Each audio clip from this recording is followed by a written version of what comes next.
Well, in terms to speak to your point about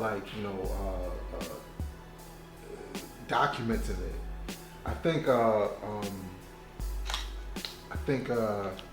AI is kind of framing it a certain way. And what I mean by that is that artificial intelligence or the algorithms of YouTube and algorithms of Spotify and algorithms of all these different platforms. It's framing it so now somewhere down the line there is going to be a knowledge of self genre, kind of like music genre.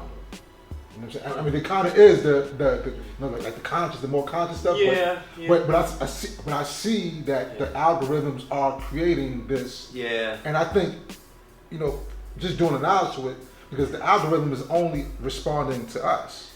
I think this. I give you one name, and he's like my proof that we're so creative that they can't catch up.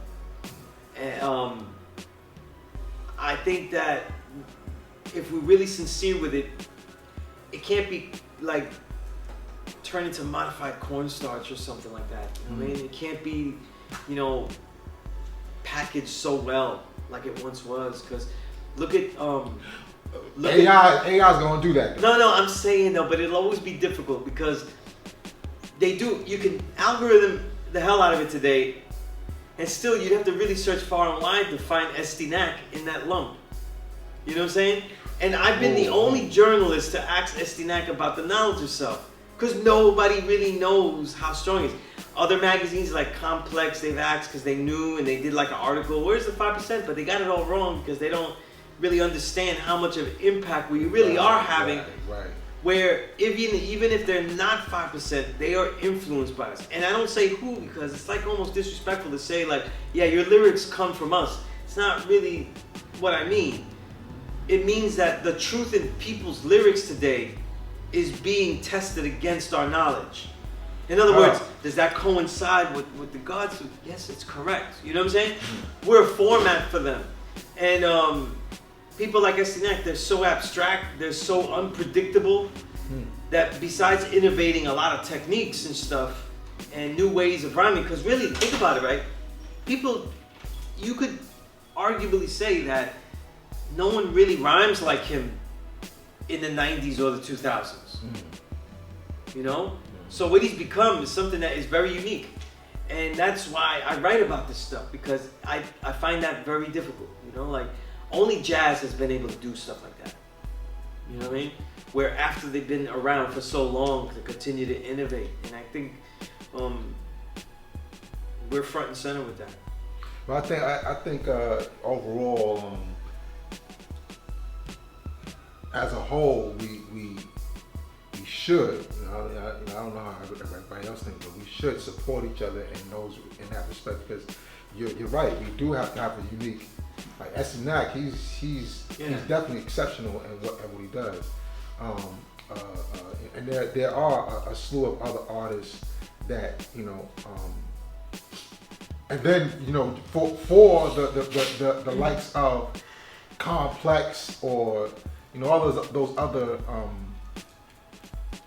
big platforms, they don't have us in those spaces to write about. They're not to tell our story. So we're truly the minority. One of the but a lot of the problem in that isn't because of the 5%. It's because these magazines aren't writing about hip hop. They're writing about memes of hip hop. They're writing about what's gonna. They're writing about diluted versions of it. Look, I'll argue. What's popular? Yeah, I'll argue all day that artists like Drake and all of them, those are performers. They're not rhyming. They're talking selectively on songs. You know what I mean? For the most part, it's dance music. It's not really hip hop. Because they're not giving you. Careful with that, here's how I'm defining it, though, right? One of the things when you writing about hip hop after all these years is that we cannot overhype the presence of technical skill. Meaning that if someone rhymes their bars and they can rhyme and have a little bit of breath control and say a rhyme that they're a rapper, that they're an MC. Because it's been done so long, that's not a major measure of an MC anymore. You have to raise the standard higher because then everybody thinks that they can MC. So what I'm saying is that a lot of these guys, it's dance music with elements of rap in it. You know, they're dance songs. Is there anything wrong with that though? Really? A lot to me. A lot to me because there's so much dilution that goes along with it though. It'd be the same as saying, here's the same problem. Because there's a lot of good music I'm sure that you like that's dance music. There's a lot of great singers that sang disco. Linda Clifford, right? Who else? Diana Ross went into disco, right? All these people, right? Donna Summer, right? They were really nice singers. They had a lot of soul, right? But their music was still considered disco, and it still absolutely was a diluting factor. You know what I mean? There's no way around that. No matter how much people try to say, oh, but it was good. It was a diluting factor because a lot of the music wasn't really there.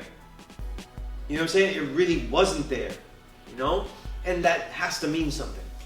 You know? Well, okay. Well, you know, just looking at music as a whole, you know, I like to say, because you know, you usually say people don't use music is not a universal language.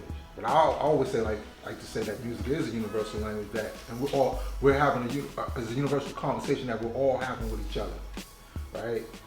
All across the board. And sometimes during the conversation, it's not always happening. Well, that's what I mean, though. Everybody can talk music, but not everybody can speak each other's music. So language and culture. We talk about. Right. So that's why I mean it's not a universal language, though, because in other words, nobody really knows how to. They don't know the whole language. They only know some of it. They only know like the easy words. It's like But it's a way that this is a way that we're kind of like learning because like reggaeton, like again, everything I'm saying is wildly offensive to everybody that likes this shit. But it's almost like a toddler comes up to me and says, "Hey," and he says, "Hey, Sunez," and I said, "Wow, you know those words." He does not know the entire English language. He does not know how to speak and get all of his thoughts across in language. He has not mastered English yet. No, that's a fact. But I'm just saying. So to me, the vast amount of population though has a toddler's level. No, that's it. Okay. Of musical language in their vocabulary. So that's what I mean. In our case, how do we reverse that polarity? They need to buy my books. That's one thing. What kind of books though? INFMEGA did this.